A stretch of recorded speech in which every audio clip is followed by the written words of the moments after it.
আসসালামু আলাইকুম ওয়া রাহমাতুল্লাহি ওয়া বারাকাতুহু। পবিত্র কোরআনুল কারীমের মধ্যে আল্লাহ তাআলা বলেন, ওয়া আকিমুস সালাতা ওয়া আতুস যাকাতা ওয়ারকাউ মা'আর রাকিঈন।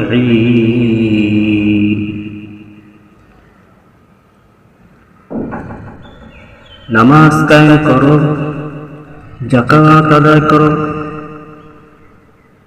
নামাজ হলো তাকওয়া অর্জনের মাধ্যম। নামাজ তাকওয়া বা আল্লাহর ভীতির প্রধান মাধ্যম হলো নামাজ। অন্য আয়াতে আল্লাহ তাআলা বলেন, ইন্নাস সালাতা তানহা আনিল ফাহশাই ওয়াল মুনকার।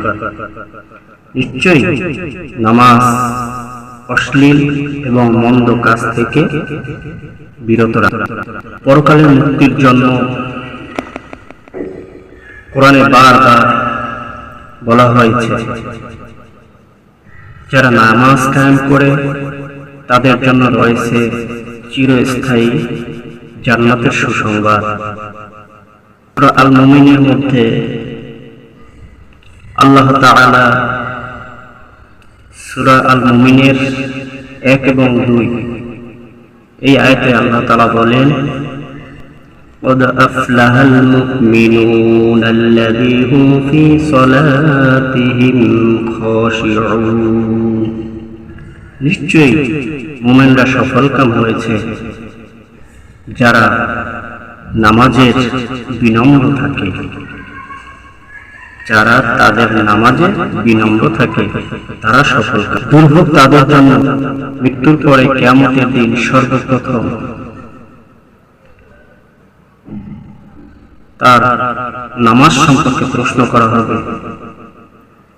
যদি নামাজ ঠিক হয় তবে তার সকল কাজ সঠিক বলে গণ্য হবে। এটা তিরমিজি শরীফ। নবী সাল্লাল্লাহু আলাইহি ওয়াসাল্লাম বলেন, নামাজ আমার চোখের শীতলতা। যে ব্যক্তি 5 ওয়াক্ত নামাজ পড়ে আল্লাহ তাআলা তাকে জান্নাতে প্রবেশ করাবেন। নামাজ মুসলিম জীবনের মুসলমানদের সবচেয়ে গুরুত্বপূর্ণ ইবাদত হলো নামাজ। আল্লাহর সাথে সরাসরি সম্পর্ক স্থাপনের মাধ্যম। আল্লাহ তাআলা আমাদেরকে মানার তৌফিক দান করুন। আল্লাহ তাআলা আমাদের নামাজের পাবন্দি করার তৌফিক দান করুন। আল্লাহ রাসূল সাল্লাল্লাহু আলাইহি ওয়াসাল্লাম আরো বলেছেন, সর্বপ্রথম আমি সাক্ষী দিচ্ছি আল্লাহ ছাড়া কোনো মাবুদ নাই এবং ইবাদতের উপযুক্ত কেহ নাই। মুহাম্মদ সাল্লাল্লাহু আলাইহি ওয়াসাল্লাম আল্লাহ তাআলার রাসূল। এবং নামাজ কায়েম করতে বলছে, যাকাত আদায় করতে বলছে, রমজানের রোজা রাখতে বলছে, হজ পালন করতে বলছে। আল্লাহ রাসূল সাল্লাল্লাহু আলাইহি ওয়াসাল্লাম বলেন, as-সালাতু মিরাজুল মুমিনিন। নামাজ হচ্ছে মুমিনের জন্য মিরাজ।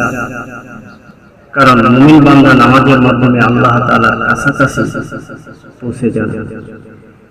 আল্লাহ রাসূল সাল্লাল্লাহু আলাইহি ওয়াসাল্লাম বলেন, বান্দা এবং কুফরের মধ্যে পার্থক্য হলো